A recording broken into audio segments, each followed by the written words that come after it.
Gentlemen, your swords, please. We won't want to make a mess in front of the chancellor.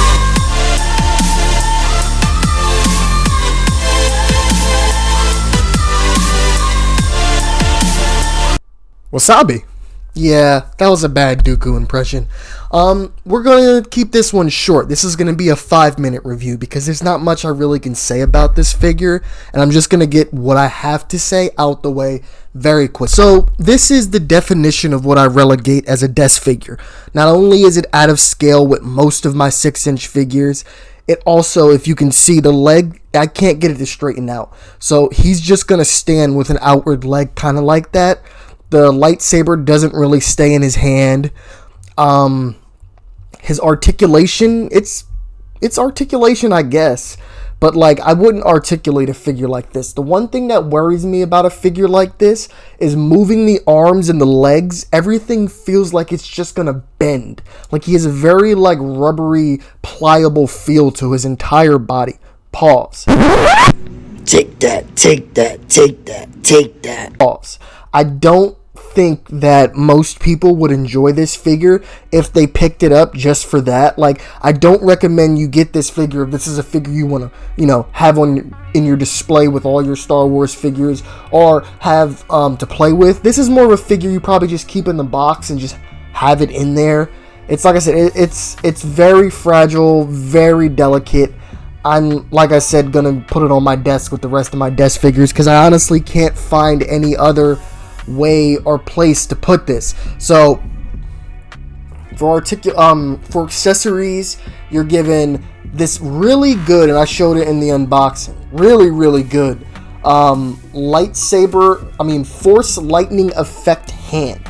I honestly didn't know that it was going to be a hand. I thought it was going to be some sort of like just force lightning effect that kind of wrapped around his hand in some way.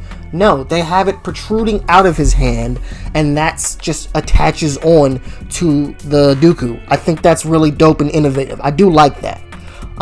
He comes with an extra hilt for his lightsaber. It's not on right now because he's holding his lightsaber, so continuity wise it wouldn't make sense for him to have it also on his belt as well. He's given a normal just open grasping hand. That hand is better for the lightsaber, but since this force lightning effect is designed for the right arm, it doesn't really make sense to not put the lightsaber in the left arm unless you just want to have the lightsaber and not, you basically have to choose which one of these effects you're doing at the same time.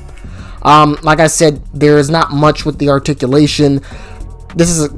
You know how Black Series, soft good, and all, I guess, vintage series, all the soft goods for Star Wars figures, you know how that fabric feels, so we're not going to go into anything like that. The head sculpt leaves a lot to be desired, but then again, it's the closest they're going to get for this scale. I know it's going to have issues, especially being this small. You're not going to get as perfect of a scale as you would get with something like a 6-inch figure, but even those can be kind of iffy. So anyway, we'll go into articulation. I'll let you see why this figure is frightening, honestly, to do most to anything with.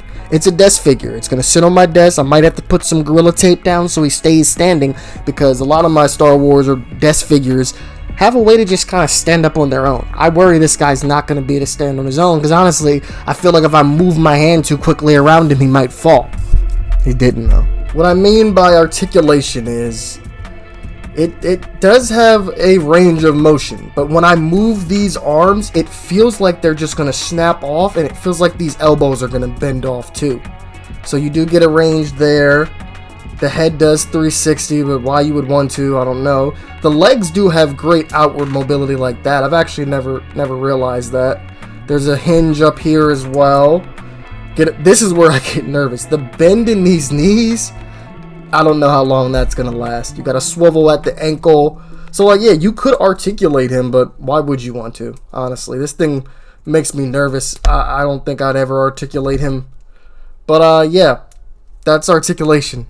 We're not going to go further into it than that. So, my honest opinion, can I recommend this figure? If you're going to use it for what I relegate as a desk figure, and if you don't know what a desk figure is, you can go check out my video where I pretty much explain in detail what a desk figure is and what I consider a desk figure.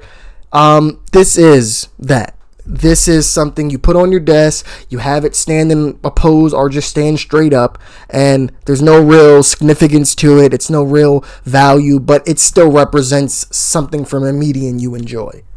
Anyway, I can recommend this. It's really not that expensive. Yeah, peace out. Thank you for watching this Count Dooku review. I'd like you to subscribe for the few. You know what you gotta do. I want you to like and share. Yeah, we care. You over there, send it to your homie. Send it to your mama. My bars is whack. Llama. Nah, like, share, subscribe. Peace out. Bye.